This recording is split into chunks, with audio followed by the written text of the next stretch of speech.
నమస్కారం. పురాణ భారత్‌కి స్వాగతం. శ్రీ శివమహాపురాణము, శ్రీ శివమహాపురాణ మహాత్మ్యము, 5వ అధ్యాయం.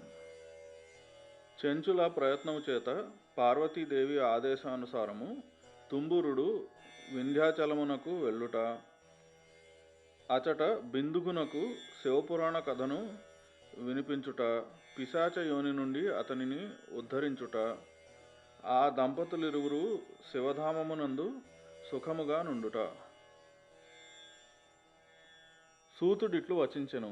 సౌనక, ఒకనాడు పరమానందభరితురాలై చెంచుల పార్వతీదేవి దగ్గరకు వెళ్ళి ఆమెకు ప్రణమిల్లెను. చేతులు జోడించి ఆమెను ఇట్లు తింపసాగెను. చెంచుల పార్వతీదేవితో ఇట్లు పలికెను. పర్వతరాజపుత్రి స్కందమాత ఉమా, సకల సుఖములను ప్రసాదించు శివప్రియ, నీవు బ్రహ్మస్వరూపిణివి. విష్ణువు, బ్రహ్మ మొదలగు దేవతల చేత సేవింపబడుదువు. నిర్గుణ సగుణములు నీవే. సూక్ష్మ సచ్చితానంద స్వరూపిణివి, ఆద్య ప్రకృతివి నీవే. విశ్వమును సృష్టించు, పాలించు, సంహరించు దానివి నీవే. త్రిగుణములకు ఆశ్రయురాలవు నీవే. బ్రహ్మ, విష్ణు, మహేశ్వరులకు నివాస స్థానమును, వారికి మహోన్నతమైన గౌరవమును కల్పించిన పరాశక్తివి నీవే. సూతుడు పలికెను. సౌనక, చెంచుల సద్గతిని పొందినది. ఆమె ఈ విధముగా పరమేశ్వర పత్ని అయిన ఉమాదేవిని స్తుతించి తల వంచుకొని మౌనముగా ఉండెను. ఆమె నేత్రముల యందు ప్రేమాశ్రువులు పొంగులు వారుచుండెను. అప్పుడు కరుణతో నిండిన శంకరుని ప్రియురాలు, భక్తుల యందు వాత్సల్యమును కురిపించు పార్వతీదేవి చెంచులను సంబోధించి మిక్కిలి ప్రేమతో ఇట్లు నుడివెను. సఖీ చెంచుల, నీవు మిగుల సౌందర్యవతివి. నీవు చేసిన ఈ స్థుతితో నేను మిక్కిలి ప్రసన్నురాలునైతిని. నీకేమి వరము కావాలనో చెప్పుము. నీ కొరకు ఇవ్వరానిదంటూ నాకేమీనూ లేదు. గిరిజా కుమారితో చెంచుల ఇట్లు పలికెను.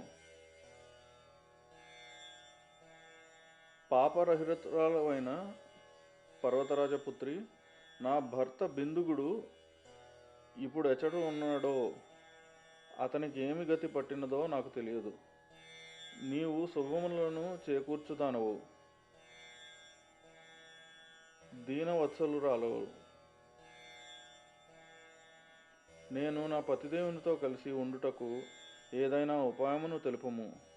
మహేశ్వరి, మహాదేవి, నా భర్త ఒక శూద్రజాతి వేశ్యయందు ఆసక్తుడై ఉండెను. పాపములతో మునిగి ఉండెను. అతడు నాకంటే ముందుగానే మరణించెను. అతనికి ఏ గతి పట్టినదో నేను ఎరుగను. పార్వతీదేవి ఇట్లు పలికెను. అమ్మా, బిందుగుడను పేరుగల నీ భర్త గొప్ప పాపి. అతని అంతఃకరణము మిగుల కలుషితమై ఉండెను. వేశ్యాలోలుడై గొప్ప మూర్ఖుడై మరణించిన తరువాత నరకమునకు వెళ్ళెను. లెక్కలేనన్ని సంవత్సరములు అతట అనేక విధములైన దుఃఖములు అనుభవించెను. ఆ పాపాత్ముడు మిగిలిన తన పాపములను అనుభవించుటకు వింధ్య పర్వతమునందు పిశాచి అయ్యను. ఇప్పుడు అతడు పిశాచి అవస్థలోనే ఉన్నాడు. రకరకములైన క్లేశములను అనుభవించుచున్నాడు. ఆ దుష్టుడు అచటనే వాయుభక్షకుడిగా ఎడతెగని కష్టములు నన్నియు సహించుచున్నాడు. సూతుడు పలికెను. సౌనక, గౌరీదేవి యొక్క ఈ మాటలను విని ఉత్తమ వ్రతధారి అయిన చెంచుల తన భర్త యొక్క దుఃఖమును తలపోసి తానును దుఃఖితురాలయ్యను. మనస్సును స్థిరముగా నుంచుకొని ఆ బ్రాహ్మణ పత్ని వ్యధిత హృదయముతో మహేశ్వరికి నమస్కరించి మరలా ఇట్లడిగాను. చెంచుల ఇట్లు పలికెను. అమ్మా మహేశ్వరి, మహాదేవి, నన్ను కృపచూడుము. కలుషిత కర్మలను చేయు దుర్మార్గుడైన నా భర్తను ఉద్ధరింపుము. కుత్సితమైన బుద్ధి కలవాడు పాపాత్ముడైన నా భర్తకు ఉత్తమ గతి కలుగునట్టి ఉపాయము శీఘ్రముగా నాకు తెలుపుము. నేను నీకు నమస్కరించుచున్నాను. పార్వతి ఇట్లు పలికెను. పుణ్యప్రదమైన శివపురాణ ఉత్తమ కథను నీ భర్త వినినచో సకల దుర్గతులు తొలగిపోవును. అతడు ఉత్తమ గతికి అర్హుడగును. అమృతతుల్యములు మధురాక్షరములతో కూడిన గౌరీదేవి మాటలను చెంచుల భక్తిపూర్వకముగా వినెను. చేతులు జోడించి తల వంచి ఆ దేవికి మాటిమాటికి ప్రణమిల్లెను. తన భర్త యొక్క సకల పాపములు శమించి అతడు ఉత్తమ గతిని పొందుటకు ఆమె పార్వతీదేవిని ఇట్లు ప్రార్థించెను. నా భర్తకు శివపురాణమును వినుటకు ఏర్పాట్లు జరగవలయునని ఆ బ్రాహ్మణుని భార్య మాటిమాటికి విన్నవించెను. శివప్రియ అయిన గౌరీదేవికి ఆమె ఎడల మిగుల దయ కలిగెను. భక్తవత్సరురాలు మహేశ్వరి అయిన గిరిజాకుమారి భగవంతుడగు శివుని మహోన్నత కీర్తిని గానము చేసడి గంధర్వరాజగు తుంబురుని పిలిపించెను. అతనితో ఇట్లు పలికెను. తుంబురా, భగవంతుడగు శంకరుని మీద నీకు మిగుల ప్రేమ కలదు. నీవు నా మనస్సునందలి విషయములను ఎరుగుదువు. నేను కోరెడి కార్యములను సిద్ధింపచేసెదవు. నేను నీకొక విషయమును తెలిపెదను. నీకు శుభమగుగాక. నీవు నా ఇష్టసఖితో శీఘ్రముగా వింధ్యపర్వతమునకు వెళ్ళుము. అక్కడ భయంకరమైన ఒక పిశాచి నివసించుచున్నాడు. అతని వృత్తాంతమును నీవు ప్రారంభము నుండి వినుము. నేను నీకు సంతోషముగా క్షేమునంతయు తెలిపెదను. ఆ పిశాచి పూర్వజన్మలో బిందుగుడను పేరుగల బ్రాహ్మణుడు. నా స్నేహితురాలైన చెంచులకు భర్త.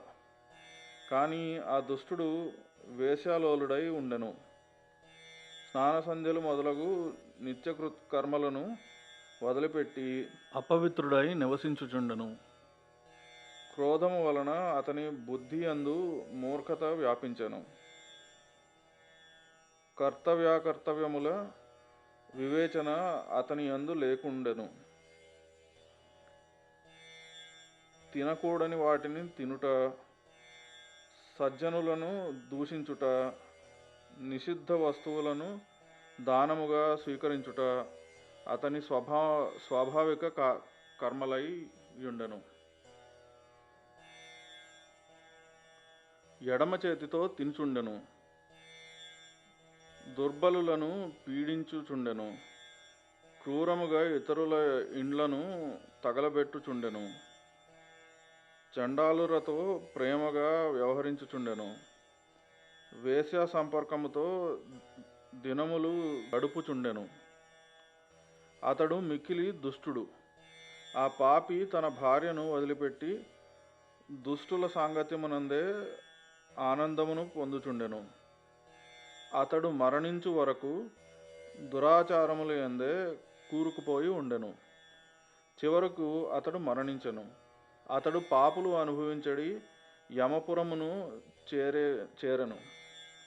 అచట నానా నరకయాతనలను అనుభవించి ఆ దుర్మార్గుడు ప్రస్తుతము వింధ్యపర్వతములందు పిశాచ రూపమును పొంది ఉన్నాడు. ఆ దుష్టాత్ముడగు జీవుడు పిశాచ రూపమున తన పాపఫలములను అనుభవించుచున్నాడు. పుణ్యప్రదము సకల పాపములను నశింపజేయు శివపురాణ దివ్యగాథను ప్రయత్నపూర్వకముగా నీవు అతని ముందు వినిపించుము. శివపురాణ కథను వినుట సర్వోత్తమమైన కార్యము. దాని వలన సకల పాపములు తొలగిపోయి శీఘ్రముగా అతని హృదయము విశుద్ధమును. ప్రేతయోని నుండి అతనికి విముక్తి కలుగును. ఆ దుర్గతి నుండి విముక్తిని కలిగించి బిందుగుడను పేరుగల ఆ పిశాచి నా ఆదేశానుసారము దివ్య విమానము మీద కూర్చుండబెట్టుకొని భగవంతుడగు శంకరుని వద్దకు తీసుకొని రమ్ము.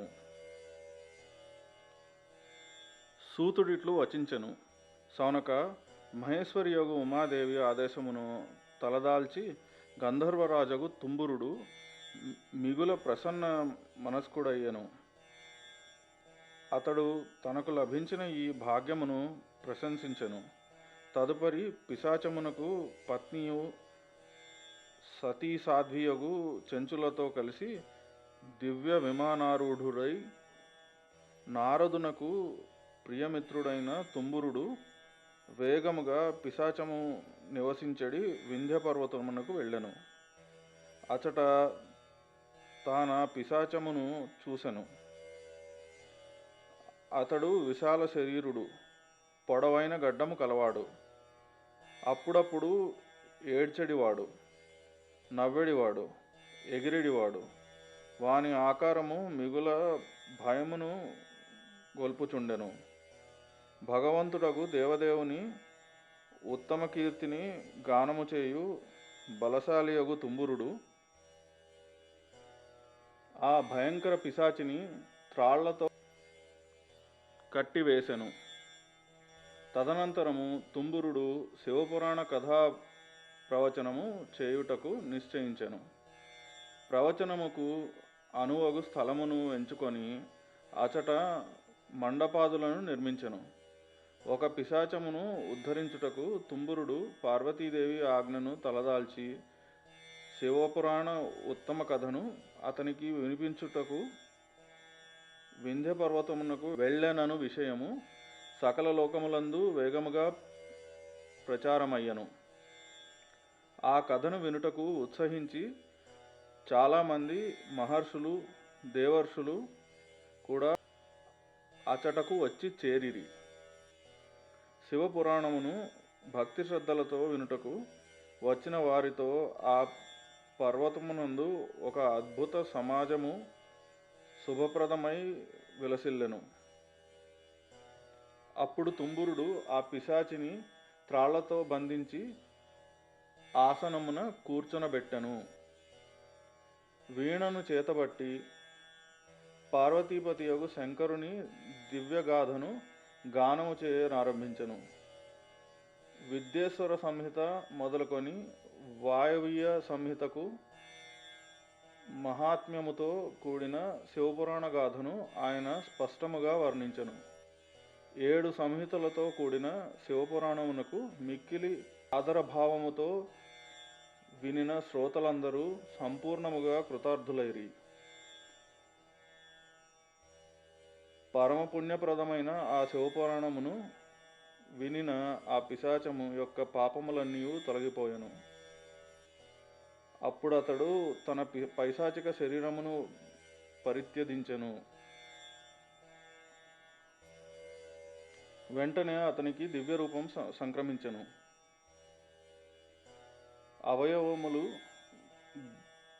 గౌరకాంతులతో వెలిగిపోవుచుండెను. శరీరమునందు అతడు శ్వేత వస్త్రమును ధరించియుండెను. పురుషోచితములైన ఆభరణములతో అతని అంగములన్నీ మిక్కిలి ప్రకాశించుచుండెను. అతడు త్రినేత్రధారి అయిన చంద్రశేఖరుడుగా రూపొందెను. ఈ విధముగా దివ్యదేహధారి బిందుగుడు తన ప్రాణప్రియ చెంచులతో కూడి స్వయముగా భగవంతుడగు శివుని గుణగణములను గానము చేయనారంభించెను. దివ్యరూప సుశోభితరాలైన అతని భార్యను చూచి దేవర్షులందరూ మిగుల విస్మితులైరి. వారి చిత్తములు పరమానంద భరితములయ్యను. భగవంతుడగు మహేశ్వరుని అద్భుత చరిత్రను విని శ్రోతలందరూ మిగుల కృతార్థులైరి. ప్రేమతో పరమశివుని యశస్సును గానము చేయుచు తమ తమ ధామములకు వెళ్ళిపోయిరి. దివ్య రూపమును పొందిన బిందుగుడు తన భార్యతో కూడి దివ్య విమానారూఢుడై ఆకాశమునందు స్థితుడై మిక్కిలి శోభతో వెలిగిపోవుచుండెను. పిమ్మట మహేశ్వరుని సుందర మనోహర గుణములను గానము చేయుచు అతడు తన భార్య మరియు తుంబురునితో కలిసి శివధామమునకు చేరెను. పార్వతీ పరమేశ్వరులు మిగుల ప్రసన్నచిత్తులై బిందుగుని సత్కరించిరి. మహేశ్వరుడు అతన్ని తన పార్షదునిగా చేసుకొనెను. అతని భార్య చెంచుల పార్వతీదేవి యొక్క ఇష్టసఖి అయ్యను. ఆ ఘనీభూత జ్యోతి స్వరూపము పరమానంద ప్రదమునగు సనాతన ధామమునందు నిరంతరము నివసించుచు ఆ దంపతులు పరమానందమును అనుభవించిరి. 5వ అధ్యాయం సమాప్తం.